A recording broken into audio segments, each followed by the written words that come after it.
Deletion Letter is a show about a young hero who takes it upon himself to make the world a safer place, and the bumps who try to stop him. Much like No Metal Scientist, this may be the greatest show out of Asia, but I'm still kind of split between the two. So the story starts out with a bunch of weird looking spirits doing nothing of importance, when all of a sudden, one of them drops their notebook on Earth. So it cuts to a real nigga in high school, and he stumbles across it, and it says that if you write someone's name on it, then they can be put on the news.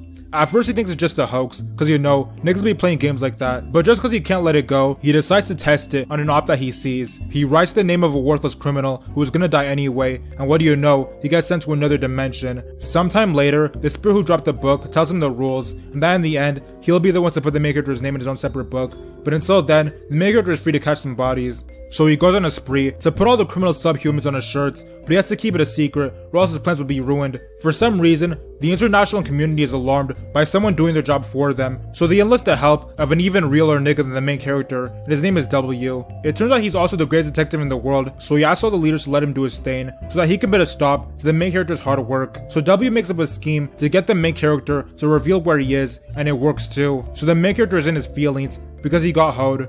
It turns out that the main character's father is 12 and is working with W on the case, and the spirit tells the main character that niggas are on his ass, so if he makes a deal for half his lifespan, then he can automatically know their names, but the main character refuses because he needs to live as long as possible. So the main character is testing the notebook to see how much he can do, and he manages to find out who the nigga on his ass is. Then he manages to murk him and his teammates, which gets the American government to pussy out of the case. But it turns out the guy who's on his ass had a wife, and now she's trying to avenge him. So the main character pretends to want to get himself out of the way, and he goes to 12 with some information. Then he finds out that a woman there is his stalker's wife, so he decides to get her out of the way too. He manages to get close to her and convince her to trust him, but he almost messes up, and feels like he may need to take the magic ideal, but all works out in the end. And in the scariest scene in the show, he manages to get her to murk herself. Then W gets 12 to put a bunch of cameras in the main character's house, but the main character gets the spirit to find the blind spots, and he uses them to continue getting the ops out of the way as normal. Even though it seems like the main character is completely innocent, W thinks he looks too innocent, which in turn makes him sus, because that's how it works I guess.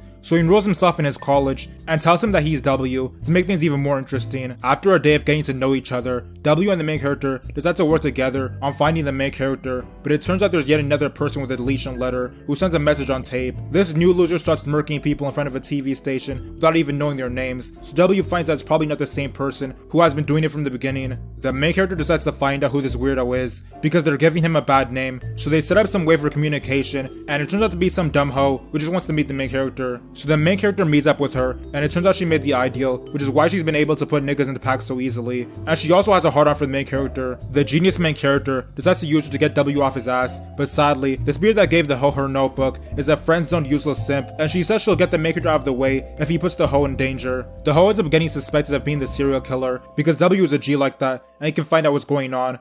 But then she has her memories wiped, so the case ends in a failure. Then the main character starts trolling and tells W that he also might be the serial killer, and then gets put in solitary confinement, where the spirit wipes his memory too, and takes the notebook away, and gives it to somebody else, so he looks innocent. So 12 makes one final move to prove whether the main character is the killer or not, and he has his father almost murk him, but he gets found innocent, so it looks like the case is a loss. But it turns out the host guardian gave him the notebook to some businessman who was using it to murk his ops in the corporate world. W decides to change himself to the main character to make sure he doesn't do anything else that's sus, but at the same time, W's in his feelings because he doesn't know who the serial killer is. So he and the main character start throwing hands, but eventually, they find a lead in some business. So there's this young one, dumb fucking 12, who's always trying to prove himself. So he decides to seek into the business, but then he gets in too deep, has to be bailed out by the niggas who matter. Then the main character and W put cameras all over the business, and have the dumb hoe go undercover for them. While being undercover, the dumb hoe gets visited by her white knight, who gives her a notebook to murk niggas with, and she gets told about the main character's plan. She manages to find out who the new serial killer is, and now that W knows who the new op is, he makes up a plan where the lame member of 12 goes on TV to snitch. So the new serial killer tries to get him out of the way, but it doesn't work out for him. They end up arresting the op, and the main character gets his notebook back, which brings back his memories. Now he's back to normal. The first thing he does is put the business guy in his shirts, and then he has that dumb hoe make a new deal for Magic Eyes so that she can find out W's real name.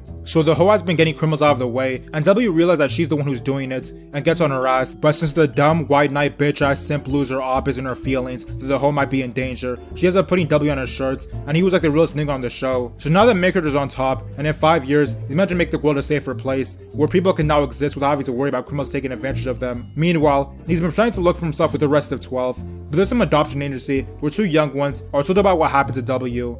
The white-haired one is actually smart, and the brown one is an emotional weirdo, so he joins the cartel. Then he ends up kidnapping the leader of 12. That doesn't work out, so he kidnaps the main character's sister.